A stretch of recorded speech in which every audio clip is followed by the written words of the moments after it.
देखिए, फैक्ट्री में मामूली से कागज से पैसा कैसे छापा जाता है। एक दिन में अरबों रुपए छाप देती है ये मशीन, देखकर भरोसा नहीं कर पाओगे। दोस्तों, जो कागज पैसा छापने के लिए इस्तेमाल किया जाता है वह आपके घर में मौजूद किसी भी कागज से बिल्कुल अलग होता है। जी हाँ, इसका इस्तेमाल सिर्फ और सिर्फ पैसा बनाने के लिए ही किया जाता है और इस कागज में लगभग 75% कपास होता है और बाकी 25% और भी कई चीजें मिली होती हैं जो इसे बाकी कागज से बिल्कुल अलग बनाती है। बता दें, कागज को बनाने के लिए सबसे पहले कपास और लेनिन को फैक्ट्री में लाया जाता है और इनका मिक्सर बनाया जाता और अब इस मिक्सचर को कई मशीनों में डाला जाता है और इस लंबे प्रोसेस के बाद कागज तैयार कर लिया जाता है। अब कागज तैयार हो जाने के बाद बारी आती है डिजाइन स्टेज की। आपको बता दें, इस कागज को भारतीय नोट का रूप देने के लिए इस पर प्रिंटिंग करनी होती है जो बहुत ही बारीकी और सावधानी के साथ की जाती है, जैसे कि पेंटिंग करते वक्त हार्ड पार्ट और ग्राफिक डिजाइनिंग और कई सिक्योरिटी फीचर्स का भी विशेष ध्यान रखा जाता है। और इसी वजह से हम लोग नकली और असली नोट में फर्क कर पाते हैं। और आपने नोट में कई बार एक चमकीली पट्टी को जरूर देखा होगा जिसके बिना नोट को चला पाना नामुमकिन होता है, क्योंकि लोग इसी पट्टी को देखकर पहचान करते हैं कि नोट असली है या फिर नकली। और आपको बता दें, पेपर बनने के बाद अगली प्रक्रिया में सबसे पहले इस पट्टी को ही पेपर पर लगाया जाता है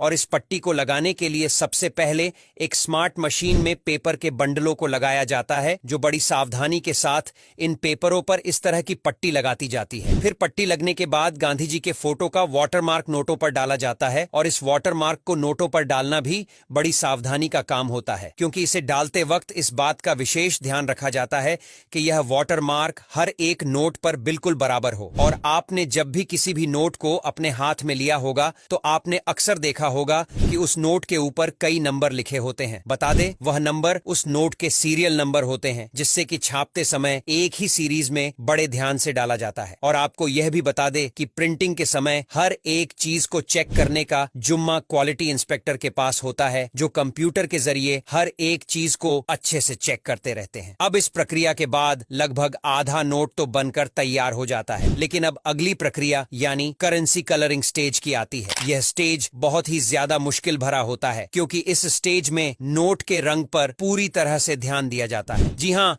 जिस रंग का नोट होता है उस रंग के कलर को मशीन में जरूरत के हिसाब से मिला दिया जाता है और मिलाते वक्त जरा सा भी कलर ऊपर नीचे हो जाता है तो पेपर पूरी तरह से खराब हो जाता है। फिर बाद में डाला हुआ कलर उस पेपर के ऊपर प्रिंट होकर बाहर आता है और जब यह पेपर प्रिंट होकर बाहर आता है तब ऐसा लगता है कि नोट पूरी तरह से बनकर तैयार हो चुका है, लेकिन अभी भी इस नोट पर कई सारी चीजें बाकी रह जाती हैं, जैसे कि फिनिशिंग एंड चेकिंग। अब इसके बाद जो नोट के ऊपर नंबर लिखे होते हैं उन पर चमकीले स्पार्कल जैसे पेंट को एक मशीन के जरिए हाईलाइट किया जाता है, जैसा कि आपने 500 के और 2000 के नोट के ऊपर नंबर चमचमाती हुई लिखे देखे होंगे। और अब यह सब हो जाने के बाद हर एक नोट को अच्छी तरह से चेक किया जाता है कि बने हुए नोट में कोई कमी तो नहीं है, जैसे कि colour, serial number, watermark design और लिखे हुए शब्दों को प्रॉपर तरीके से चेक किया जाता है। और आपको बता दें, चेकिंग के वक्त अगर कोई ऐसा नोट निकलता है कि उसमें किसी भी प्रकार की कोई भी कमी है तो उस नोट को एक तरफ हटा दिया जाता है और सही छाटी गई सभी नोटों की सीट को आगे प्रक्रिया के लिए मशीन में डाल दिया जाता है और अगली प्रक्रिया में बारी आती है कटिंग की। जी हाँ, अब चेकिंग करने के बाद नोटों को बड़े ध्यान के साथ एक शेप में काटा जाता है और काटने के साथ साथ इन नोटों को प्रेस भी किया जाता है, जिस वजह से नोट एकदम कड़कड़े और कड़क लगता है। और अब इन सब प्रक्रिया के बाद इन नोट के बंडलों को बनाकर पैक कर दिया जाता है, जो कड़ी मेहनत के बाद हमारे पास आते हैं। अब यहां तक वीडियो देख ली है तो फिर वीडियो को लाइक और शेयर करना बिल्कुल भी मत भूलना।